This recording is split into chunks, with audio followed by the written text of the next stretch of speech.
ခင်ဗျာ AME Computer Knowledge Sharing ကပြန်လည်ကြိုဆိုလိုက်ပါတယ်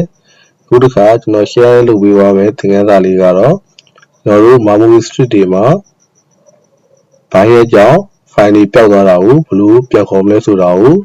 share လုပ်ပေးသွားမှာဖြစ်ပါတယ်ကျွန်တော်တို့ stick တွေကိုသုံးတဲ့အခါမှာ set တွေအများကြီးကိုလိုက်ပြီးတော့ချိတ်ဆက်အသုံးပြုနေတဲ့အတွက် stick တွေက set တစ်ခုကနေတစ်ခုကိုဘိုင်းရဲ့တွေအလွယ်တကူကူးနိုင်ပါတယ်ဒီဘိုင်းရဲ့ကူးတာလို့တချို့ stick တွေမှာအခုကျွန်တော်ပြတဲ့အတိုင်း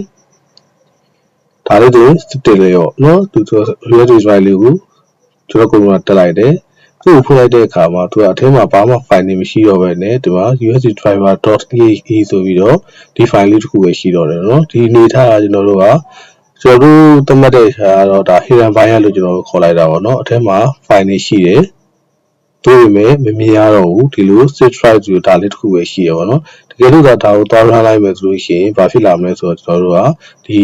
ကို stick ထဲမှာရှိတဲ့ file ကိုကို set ထဲကိုအဝင်ခံလိုက်တဲ့ပုံစံမျိုးပေါ့နော်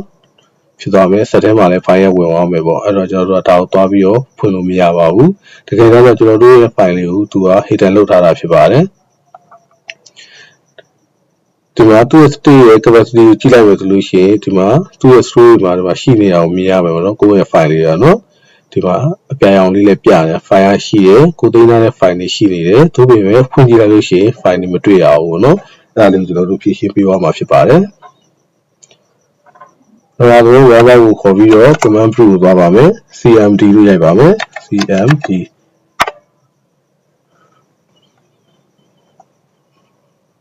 ဒီ command prompt ကိုသွားရလို့ရှိရင်ကျွန်တော်တို့ရဲ့ဒီတက်ထားတဲ့ memory stick လေးရဲ့ drive letter ပါလေဒီမှာ e လို့ပြရတယ်ပေါ့နော်အဲ drive letter လေးကိုကျွန်တော်တို့ရိုက်ပြီးတော့ဝင်ရမှာဖြစ်ပါတယ် cmd program မှာ e colon အဲ့ဒါဆိုရင်ကျွန်တော်တို့က e drive ကိုရောက်သွားပြီဖြစ်ပါတယ် e drive မှာရှိတဲ့ file တွေကိုကျွန်တော်တို့က dir နဲ့ခေါ်လို့ရပါတယ်ဒါလို့ရှိရင်ကျွန်တော်တို့က dir ဆိုတာဒီ dir view တွေကိုဝင်သွားတာပြောပါတယ် e drive ထဲမှာလက်ရှိကျွန်တော်တို့မြင်ရတဲ့အတိုင်း one file 0 dir ဆိုပြီးတော့ပြပါတယ်เนาะဒါကျွန်တော်တို့ရိုးရိုးဖွင့်ကြည့်လိုက်တဲ့အခါမှာမြင်ရတဲ့ file လေးဖြစ်ပါတယ်အဲ့ဒါကိုကျွန်တော်တို့က dir ကိုရိုးရိုးမကြည့်ဘဲနဲ့ dir/a8 ဆိုပြီးတော့ရိုက်ပါမယ်ရိုက်ပြီး enter လေးကိုနှိပ်ပါမယ် dir/a8 ဆိုတဲ့အဓိပ္ပာယ်ကတော့ကျွန်တော်တို့ကဒီ drive ထဲမှာ hidden ဖြစ်နေတဲ့ file တွေကိုပြပါလို့ပြောလိုက်တာဖြစ်ပါတယ်အဲ့တော့ကျွန်တော်တို့ကဒီမှာ drive ထဲမှာ hidden ဖြစ်နေတာဆိုရင် system volume information ဒါကတော့ hard disk တွေ stick တွေတိုင်းမှာပါတာဖြစ်ပါတယ်เนาะအဲ့ဒီမှာထူးခြားတာလေးကဘာရှိနေလဲဆိုတဲ့အခါကျတော့ကျွန်တော်တို့ dir ဒီမှာတွေ့လား test လေးအဲ့ကောင်လေး dir test လေးအဲ့ကောင်လေးကကျွန်တော်တို့ဘိုင်းရဲ့ကြောင့်ဘိုင်းရဲ့ကဒီ file name ကိုပေးပြီးတော့ဖြောက်လိုက်တဲ့အရာဖြစ်ပါတယ်เนาะဒီဘိုင်းရဲ့ကကျွန်တော်တို့တင်မှာရှိတဲ့ file တွေဘယ်လောက်ပဲရှိဘယ်လောက်ကြီးပဲများပေါ့เนาะသူကအဲ့လိုမျိုးဒီ test folder လေးကိုအကုန်လုံးစုပေါင်းထည့်လိုက်ပြီးတော့ဖြောက်လိုက်တာဖြစ်ပါတယ်ဒါလေးကျွန်တော်ပြန်ဖော်ပါမယ်เนาะပြန်ဖော်တဲ့ command prompt လေးကိုတိကျမှတ်ပါတိကျလိုက်လို့ရပါတယ်เนาะဒီ command လေးက attrib attrib spacebar -a spacebar -r spacebar -s spacebar -h play spacebar လေးတစ်ချက်နှိပ်ပါပြီးလို့ရှိရင်ကျွန်တော်တို့ကဒီရဲ့ file လေးတွေကိုထဲမှာရှိတဲ့အစင်လိုက်သွားလို့အတွက်ကိုခေါ်ဖို့ဆိုတော့ keyboard က test လေးကိုတစ်ချက်နှိပ်ပေးပါ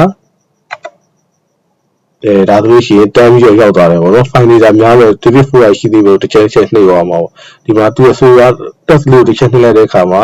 သူ့ရဲ့ folder လေးကိုနှိပ်ပြီးသားဖြစ်နေပါပြီရွေးချယ်ပြီးသားဖြစ်နေပြီပေါ့နော်အဲ့ချိန်မှာ enter လေးတစ်ချက်နှိပ်လိုက်ပါဒါဆိုရင်မူလနေရာလေးကိုပြန်ရောက်သွားပါတယ်ကျွန်တော်တို့ folder ထဲမှာဒီတစ်ချက်ပြန်ပြီးကြည့်အောင်ပေါ့နော် stick ထဲမှာကျွန်တော် file လေးရောက်ပြီလားလို့မတွေ့လားဒီ file လေးရောက်လာပြီဖြစ်ပါတယ် folder လေးတစ်ခုပေါ်လာပါပြီဒီ folder ကိုတော့ကျွန်တော်တို့ကစိတ်ချလက်ချဖွင့်လို့ရပြီဖြစ်ပါတယ်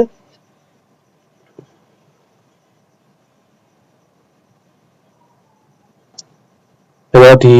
ထဲမှာရှိတဲ့ folder လေးကိုကျွန်တော်တို့ကစိတ်ချအောင်အပြင်မှာပြန်ပြီးတော့ကူးရလိုက်မယ်ကူးရပြီးတော့ stick ကို format ရိုက်လိုက်ပြီးတော့အရင်တိုင်းပြန်လည်အသုံးပြုလို့ရပြီဖြစ်ပါတယ်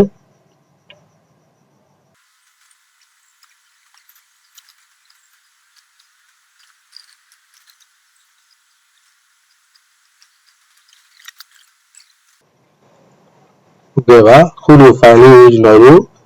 တေချာကူးယူပြီးပါပြီဆိုလို့ရှိရင်တော့ဒီ USB drive လေးကို format ရိုက်ပြီးတော့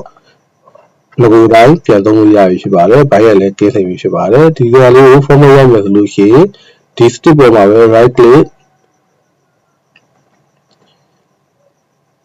format ဆိုပြီးတော့ကျွန်တော်တို့ကပေးပြီးရိုက်လိုက်လို့ရတယ်လို့ဒီ command prompt မှာလည်းကျွန်တော်တို့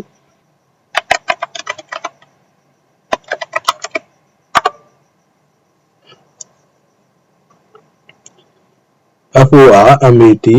format equivalent အနာပေါ့နော် format ကို share ဖို့အတွက်ကိုသူတေချာပြီးလားဆိုတာကိုထပ်ပြီးတော့မေးတယ်ပေါ့နော်ထပ်ပြီးမေးလို့ရှိရင်ကျွန်တော်တို့က file ရိုက်မယ်မရိုက်တော့ဆိုရှင် and လေးကိုနှိပ်မယ်ပေါ့နော်ဒီနေရာမှာတစ်ချက်ကျွန်တော်သတိပေးနေတာကအခုမှစလုံးမဲ့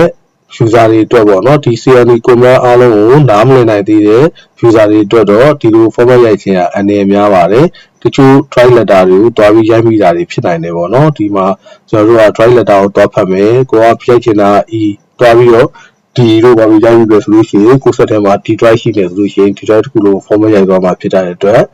ဒါကတော့ဒီချာချာကိုနားလည်မှလုပ်သိပါတယ်နော်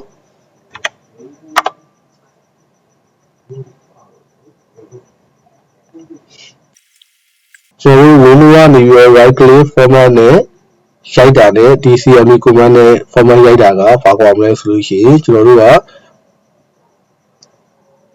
window ကနေပြီးတော့ right click format ရိုက်တာဒီမြန်မြန်ဆန်ဆန်နဲ့ပြီးပါတယ်။ဒါပေမဲ့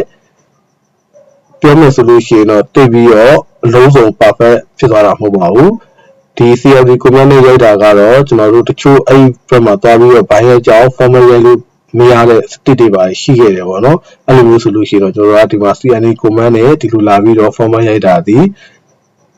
လုံးဝ complete ဖြစ်တဲ့ format ရိုက်နေဖြစ်ပါတယ်။ဒါပေမဲ့ကိုက CMD command ကြောင်းကိုတိတိကျကျနားမလည်ဘူးဆိုလို့ရှိရင်တော့ဒါကိုမလုပ်သင့်ပါဘူးခင်ဗျာဒီဗီဒီယိုဖိုင်လေးမှာတော့ CMD command နဲ့ရိုက်တာကိုလည်းပြပြီးသွားပါပြီဒါပေမဲ့ CMD command နဲ့ရိုက်တာကအချိန်လေးပေးရပါတယ်ကြာပါတယ်ကျွန်တော်ဒီမှာထပ်ပြီးတော့ဒီဗီဒီယိုဖိုင်ထဲမှာဖြစ်တဲ့အတွက်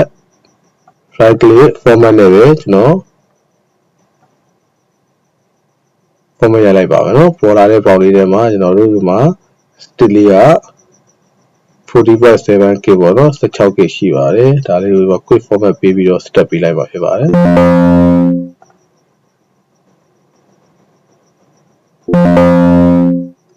format complete လို့ပေါ်လာပြီဆိုလို့ရှိရင်ဒီ stick လေးက format ရပြီးပါပြီအရင်လိုပြန်လဲအသုံးပြုလို့ရပြီဖြစ်ပါတယ်ခုတင်ရတာလေးတွေကိုလေ့လာခြင်းနဲ့ဆိုရင်အတွက်ကျွန်တော်တင်တဲ့သင်ခန်းစာလေးတွေကိုသိရအောင်ကျွန်တော် channel လေးကို like and subscribe လေးလုပ်ပေးသွားပါဦးခင်ဗျာကျေးဇူးတင်ပါတယ်ခင်ဗျာ